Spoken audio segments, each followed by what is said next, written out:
Joining me up on stage next, our guest is the President and CEO of Suncor, Mark Little. So Mark joined Suncor. Yeah, round of applause. Go for it, by all means. It'll be a great conversation. Give you a little bit of context for Mark. Mark, in 2008, joined Suncor as Senior Vice President of Strategic Growth. Here he comes. Come on out.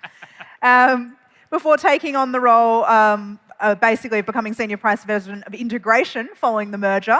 He's also served as Senior Vice President, International and Offshore, and Executive Vice President of the Oil Sands. Make him feel welcome. Here's Mark. Come join me. Also, am I right that you're born and bred Calgarian? Am I right in calling it Calgarian? Is that correct? Yeah, or Calgarites? What are we? What do we call ourselves here? Calgarian, for sure. Calgarian, yeah, nice. Exactly. I can even ride a horse. Is that part and parcel of growing up here? I'm learning something new every day. That's great. Well, firstly, congratulations on the appointment. It's really exciting. Thank you. How are you enjoying the role, the responsibility? Well, it's actually outstanding to be in charge, especially in your hometown, to be in charge of an awesome company like Suncor and to interact with all the great people that are part of the company. And as we plow forward to make our contribution to society, it's fantastic. Yeah. And I'd love to hear a little bit, you and I have been talking before about kind of this Suncor 4.0, this vision you've got for where the organisation's going. Can you explain a little bit to those of us who aren't really familiar with kind of the forward plan for the company? Where have you planted the flag for the future? Where's the business heading? Well, I think you can appreciate I've spent a lot of time thinking about what's next. How do we move forward? How do we continue on our journey? Because we've done fabulous as a company, and it's amazing how the company's changed literally in the last 10 to 15 years. And so the question is so what's next? What are we going to do? And we came up with the terminology of Suncor 4.0. It's really the fourth chapter in our journey as a company. Maybe I could just give you a brief overview of the first three chapters. I was going to ask you for that. That'd be great, yeah. So the first one is really starting like 1967 to maybe early 90s. And there we started, Howard Pugh was the owner of Sun Company, and he went to his board, and they decided to birth the Great Canadian Oil Sands. It was, how do we mine this enormous resource and bring it to the world? And so it was a technical success. We actually figured out how to do it. It was a business disaster. And so it bled cash literally for decades. And eventually the shareholders decide, okay, I'm bailing, and we're going to turn this into a public company and sell it to unsuspecting retail shareholders, and thinking that this company would like literally just disappear under the water and never to be seen again. But something amazing happened because Rick George, iconic CEO, joins the company. It becomes a public company as Suncor, and then they switch technologies. So we switch from from bucket wheel to truck and shovel. What year are we now at that This point? is kind of early to mid 90s. Okay, yep. And so all this stuff is happening, and they figure out, hey, not only is it a technical success, we can make money doing it.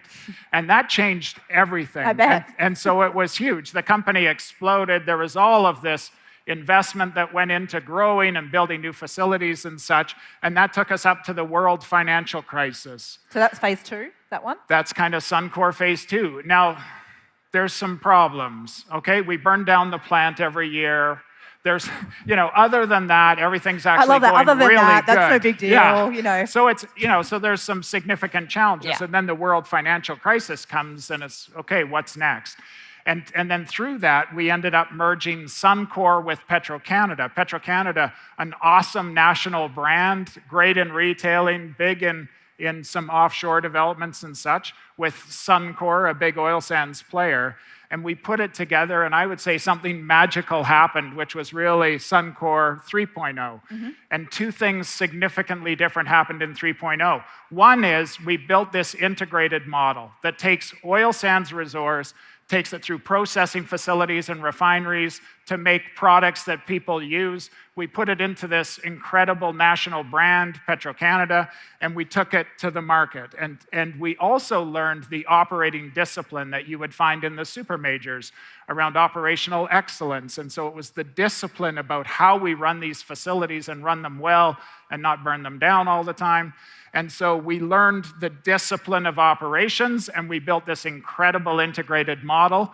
And that brings us to the end of chapter 3. Now, we've been hugely successful because this integrated model, crude spreads and heavy spreads are wide, they're narrow, markets kind of all over the place. The money just moves around in our model. We generate cash in almost every single market. So it's allowed us to stay very strong through all of the turmoil that's gone on over the last decade. Suncor 4.0. So this is the fourth part of our chapter. There's some significant parts clearly we want to carry into this next chapter. Operational discipline and operational excellence, the ability to operate well every single day. And then the second piece is the integrated model. Like this awesome resource we have in Canada, being landlocked and all the logistical challenges, the integration helps a huge amount in keeping the company strong in all these different market scenarios. But then you start thinking about, okay, and sustainability, the whole ESG side of this has been a hallmark dating back to Suncor 2.0. And so we have all of these foundational elements come in, but one of the things that's very obvious, and I think everybody here would say the same thing, when I go and talk to investors and they say, Mark, what happens 5 years from now, 10 years from now with technology? And it's very clear that companies that can take technology and leverage that to get even better outcomes, whether it's financial, whether it's environmental, whether it's social, they're going to be the ones that are survivors and winners in the new world. And if you can't do that, I think you're in serious trouble. And I'm not talking about oil and gas or energy. I'm talking about literally in any industry. So in 4.0, we're trying to figure out how do you leverage technology and take it forward. We have some super cool initiatives going on, like 400-ton autonomous haul trucks in our mine up north, or some of the things, we're using nested artificial intelligence programs to be able to predict our future. So we've done some cool initiatives, but we have a whole change that goes on around how do we make this a strategy. And so in Suncor 4.0, we talk about it being purpose-driven, people-focused, data-informed, and technology-enabled. And the super important part of that is all too often when people talk about technology and leveraging that, the focus is on the technology. I said technology-enabled and people-focused because it's really enabling our people to make a bigger contribution, whether it's in environmental performance, whether it's in financial performance, or whether it's in social performance. Yeah, listening to you talk through those phases of kind of Suncor's development, it strikes me that one of the challenges for the modern leader is how much shorter those horizons are getting. You talked about a couple of decades in phase 1, and then we gradually got shorter and shorter. In terms of just the pace of innovation and the expectation, how challenging is that as a leader? And what, if anything, in terms of culturally, how you transform and create agility and implement new things, have you learnt from those previous phases that you're applying to phase 4? Yeah, it's one of the quotes I love that I've heard a number of times, and in some ways it's a little scary, but it kind of jolts you out of your frame of reference a bit, is just the whole comment about never before will the world be as slow as it is today. Is that scary to think about? That in 2022, you're like, geez, I wish the world was as slow as it is in 2019. And yet now all we're talking about is how the pace of change has never been faster. Yeah, and so the amount of data is accelerating, the computing power, cameras, all this different technology. So one of the things we realize is that to a large degree, you've heard from companies that literally have been around 50 to 100 years. Often our organizational structures, the role of leadership and all that is institutionalized in decades ago, and the way we operate our facilities is very similar. And so the question is how do you do that? And I think one of the things we realize is we need to shift the aperture and the view of what people see in the organization. And how do we allow them to work across all these traditional boundaries that we've created?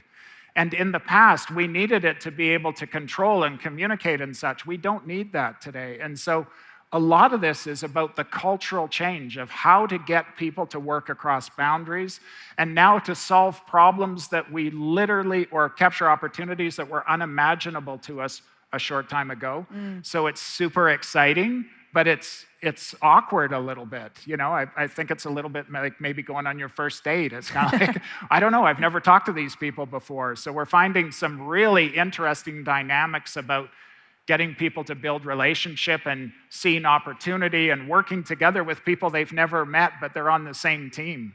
It's very exciting. And that's a big part of the focus of the conversation here at Energy Disruptors this year is sort of this piece around collaboration, new collaboration, how you drive people with different perspectives coming together. And I imagine part of your challenge too is entirely new skills coming into the business. People that have never necessarily had a background or a career in the industry, that now we need data scientists. We need people that are able to help us with our technical challenges in a way that we never would have conceived of 10 years ago. No, that's exactly right. That's huge, right? Yeah. Because the things that allowed us to be successful before, the skill sets are different and everything else. But one thing that's very important to us is, so when we talk about the speed of change and all that, like literally if you went back 70 years ago, somebody could have a role, they literally do the exact same thing for their entire career. The world's changed, right? And now it's changing and morphing. So one of the things we think is super important is that we're looking for people as part of the organization that have curiosity, that focus on lifelong learning. And as part of our culture, we're facilitating people growing and changing and such as they go through their careers. Because if we don't do that, we'll never be able to operate. So when you look at autonomous haul systems, people that were driving trucks, like literally a short time ago, are now managing control boards and operating entire fleets using digital technology. Super exciting. We literally have over 1,000, maybe 1,500 technical people, geoscientists, engineers in all these different disciplines. We're trying to figure out how do you add data science and analytics to their already incredible skill set to make them stronger. I attended a session in the US a while ago, and the young person that was presenting was kind of like, hey, just get new ones. We're kind of like, boy, this is, we have a long ways to go. But so this is a very exciting component for us. Absolutely. You're a very proud Calgarian. You're a very proud Canadian. A question really about what you see as Canada's role in the global energy future looking like. How do you see that playing out over the next 10 years? And if there was a single thing that could be done to make that as optimistic a future as possible, what change would there need to be to make sure that that positive vision could come to life? Okay, maybe I'll separate that into two and talk a little bit about Canada's role. Because there's really, I think, two views of the Canadian market. And so a lot of times people view us as high cost and high carbon, and it's kind of like a lot of oil sands is getting a bad rap. But I just want to zoom out for a second and think about, okay, what does this mean? What about energy? And I guess two things. First of all, it's incredible the contribution energy has made and how far we've come in our journey of life.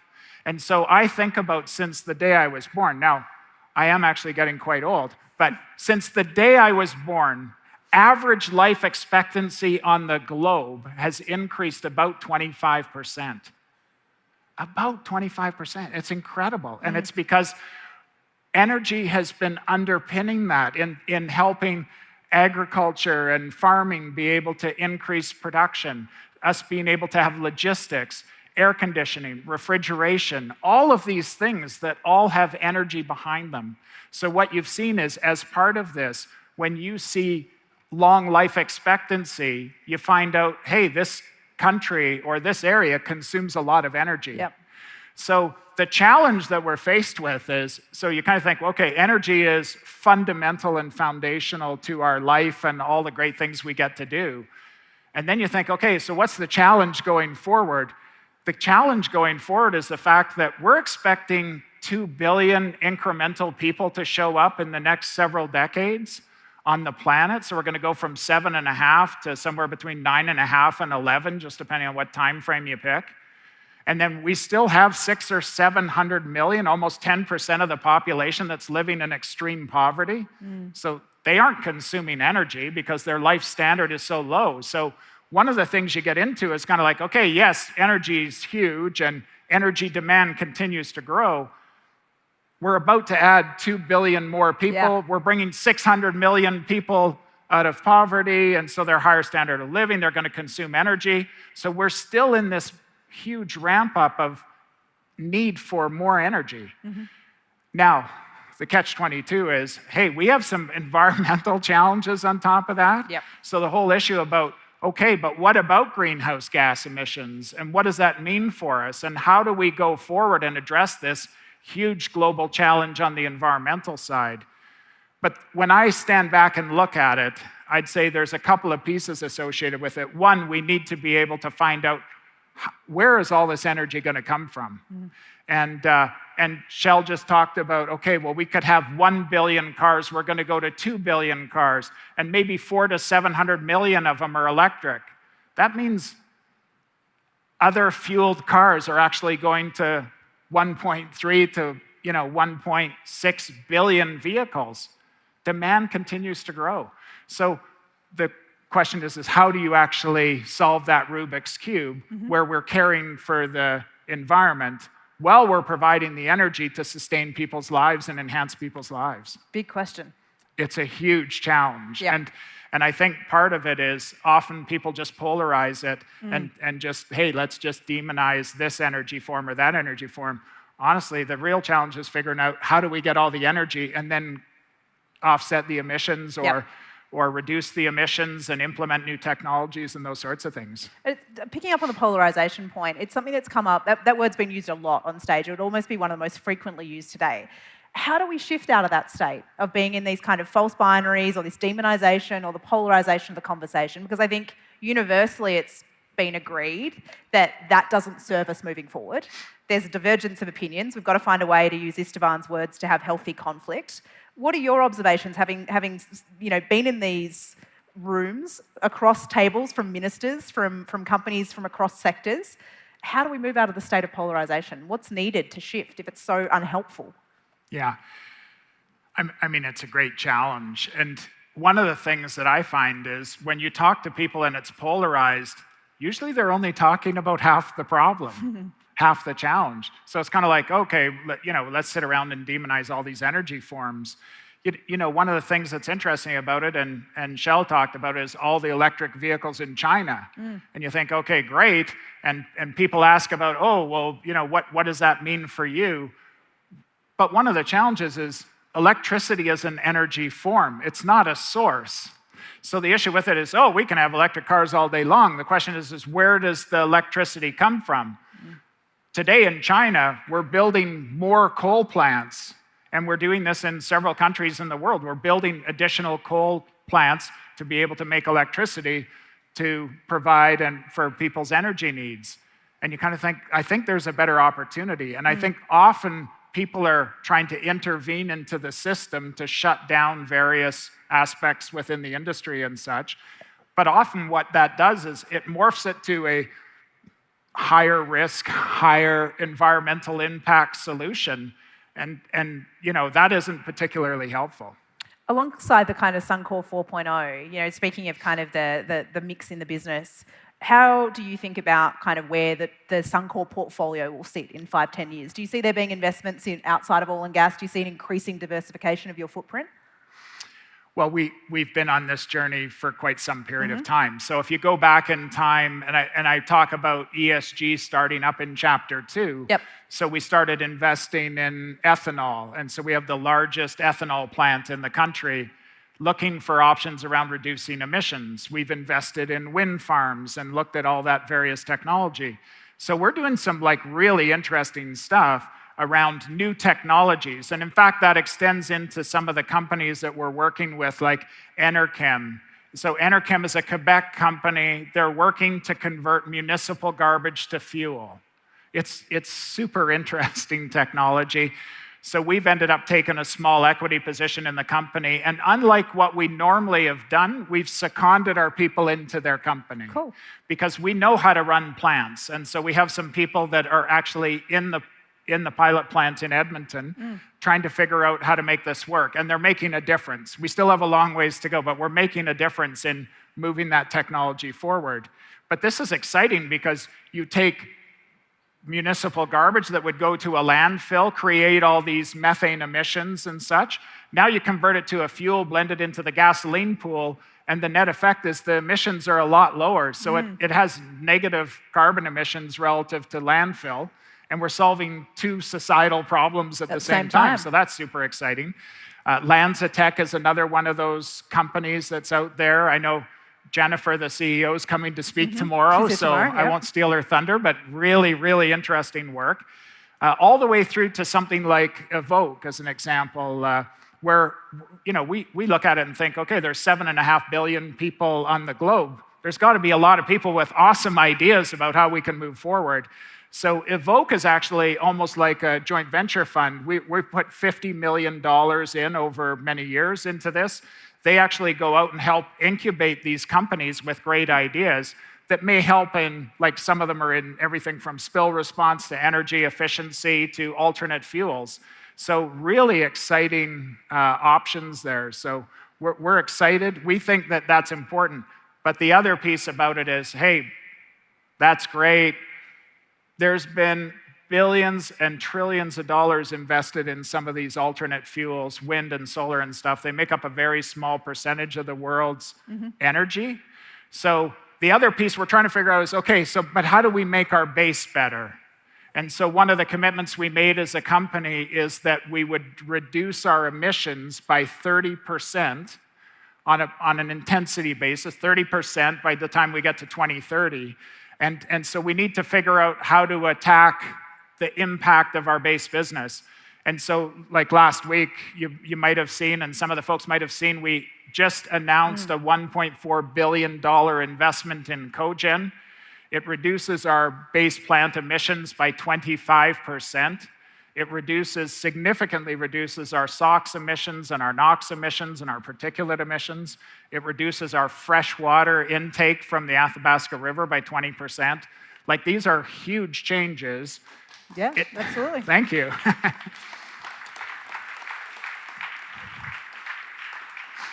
So we switched. We stopped burning petroleum coke. We're now going to burn Alberta's clean natural gas to be able to make that.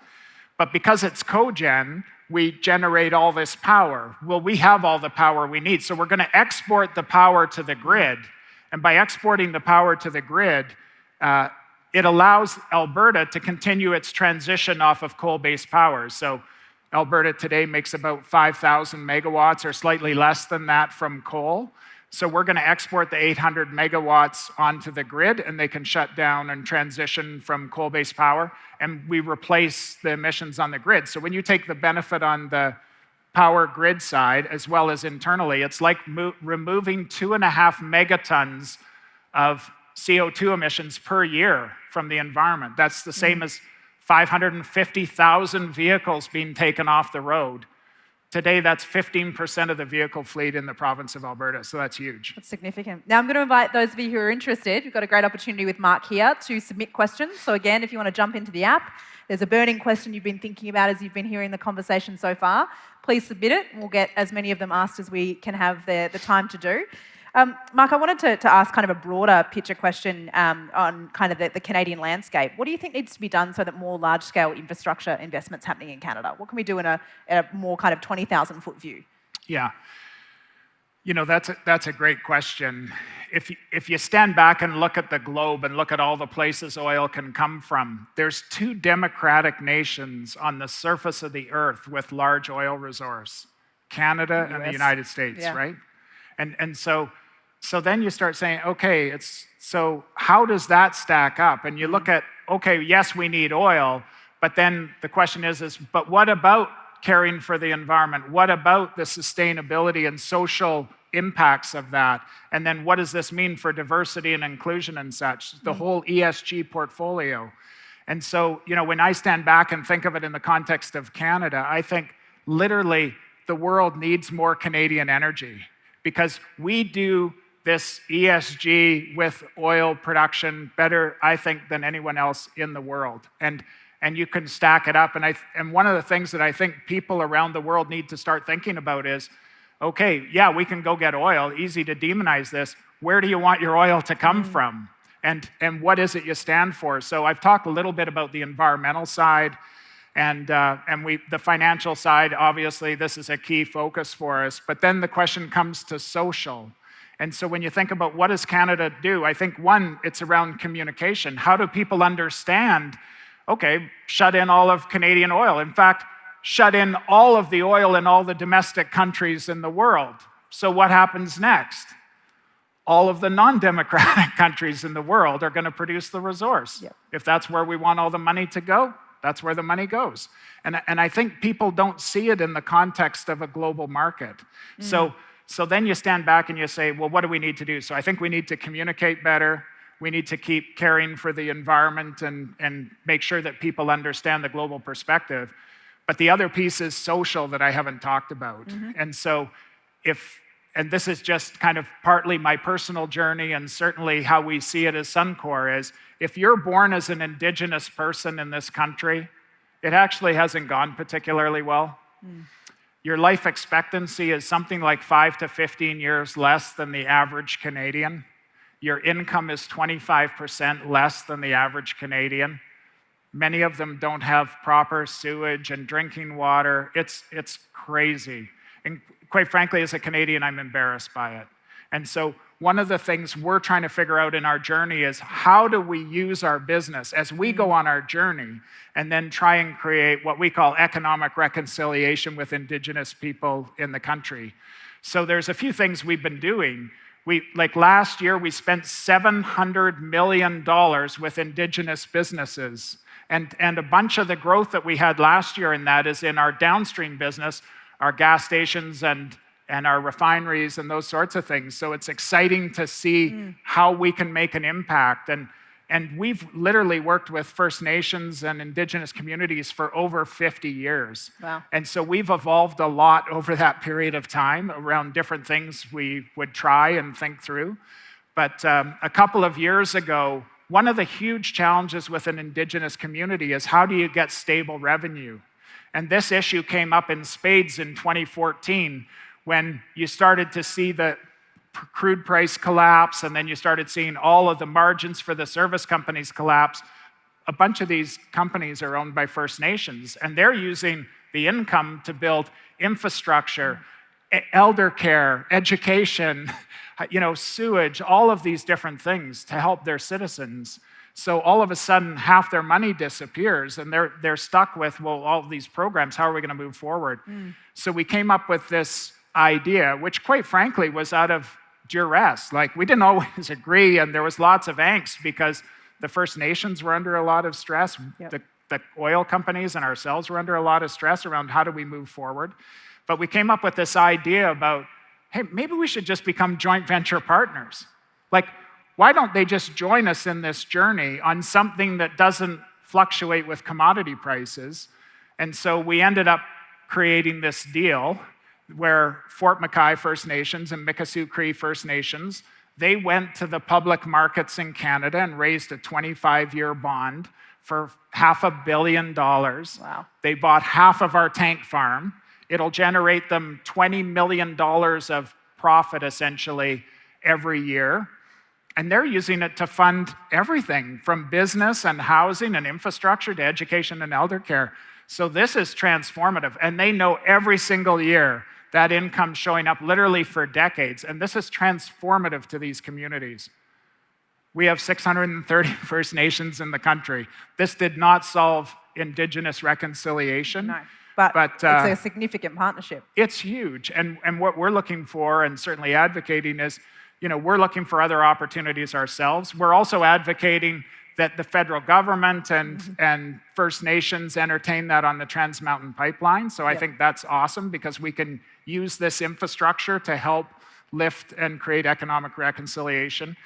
And then the other piece of it is last year I was working with the Canadian Council of Aboriginal Businesses and JP Gladue that heads that up.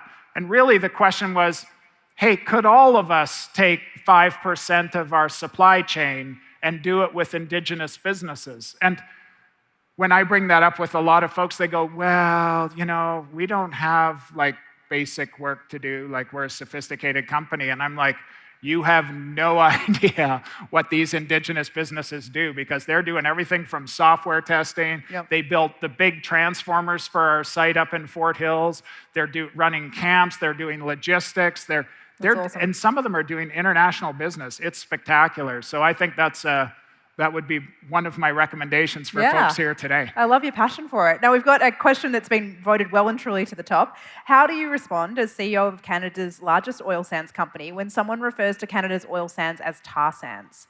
And do you believe Canada's oil and gas industry has a PR problem? Well, I think it comes back to the point I was making earlier around communication. Telling the story better. Right? Yep. Yeah, because it's like I found that when I get into a conversation with folks, most of the people that sometimes people say tar sands just because that's actually what they've heard. And so, when I respond, I'll actually talk about oil sands. I did that with Bill Gates, and he went, "Oh yeah, right. I realize that." But I think part of it is to tell our story. And when I tell the people, about what we're doing, it's incredible. And let me just give you one other example that really shocks people. Is we did this $17 billion Fort Hills project up north, a couple 100,000 barrels a day, produced for 50 years, it's a massive resource. But one of the technologies we implemented in that is we literally go in and extract carbon out of the barrel. We put it in the ground before we ship the rest of the barrel to market. And when we do that it's incredible, because now the greenhouse gas emissions from the time it gets produced right through to combustion in the vehicle and such, it's the same carbon emissions as the average barrel in the United States. So you can have competitive on carbon, you can have something that's environmentally responsible with all the regulations that we have in Canada and the democratic society. You can have social good and helping lift Indigenous people out. That's actually what you can contribute to when you buy Canadian energy. That's one of the reasons that when I'm on the road internationally, whether it's in Europe or whatever, I'm not afraid to be proud of Canadian energy. And I keep telling people the world needs more of Canada. I love that.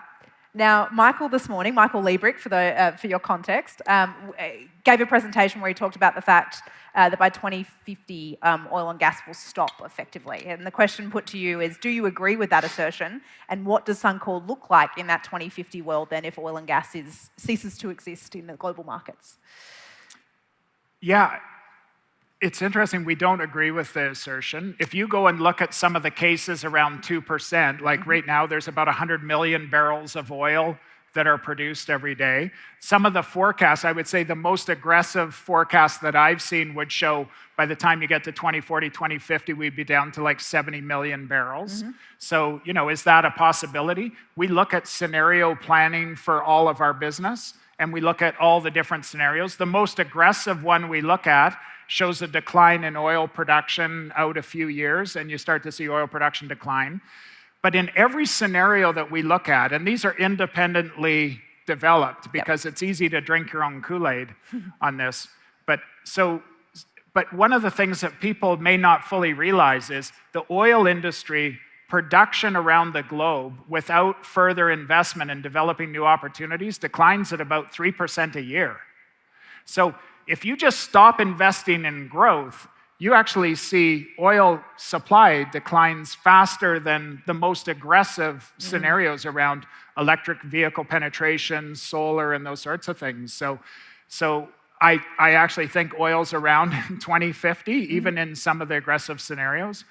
And so the whole focus is how do we make our product better? And then where are we going to invest our capital into things like solar and wind, or turning garbage into fuels, or building Canada's electric highway, which we're in the process of doing right now, which will be finished in December, so that you could literally drive your electric vehicle.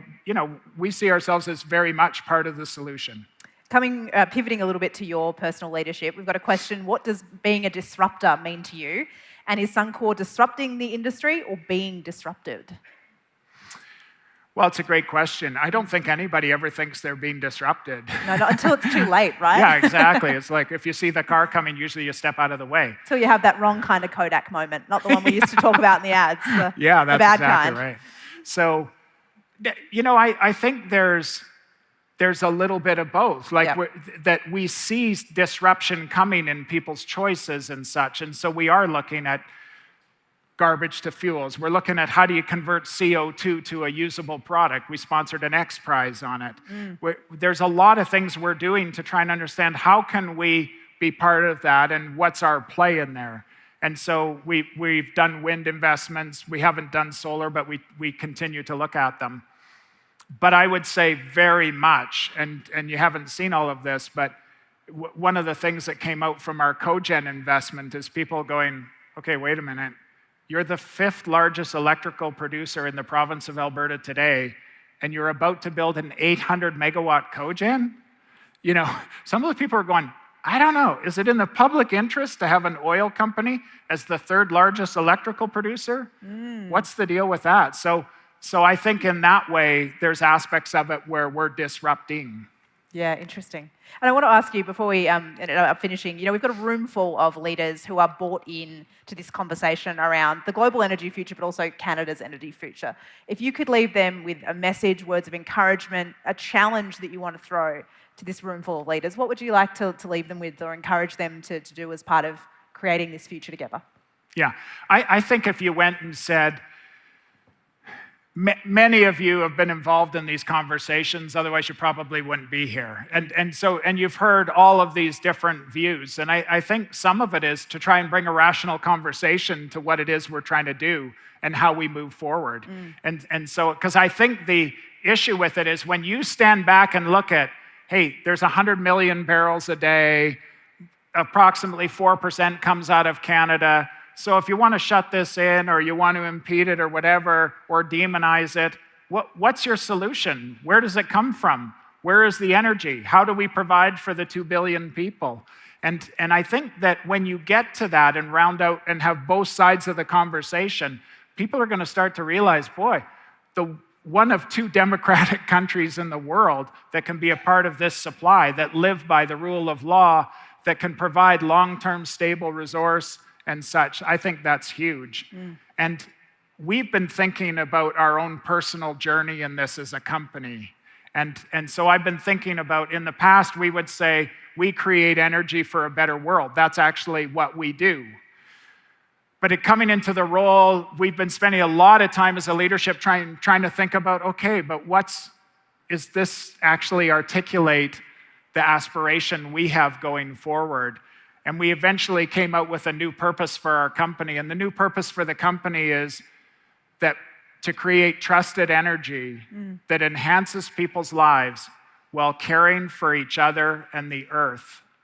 And when you put it into the context, I actually think that as a country, we actually have an opportunity to do this in a way that nobody else can. And it's certainly something that we think as Suncor, we can create a unique advantage. And if you ask me about, hey, what's the imprint that I want to put on this company?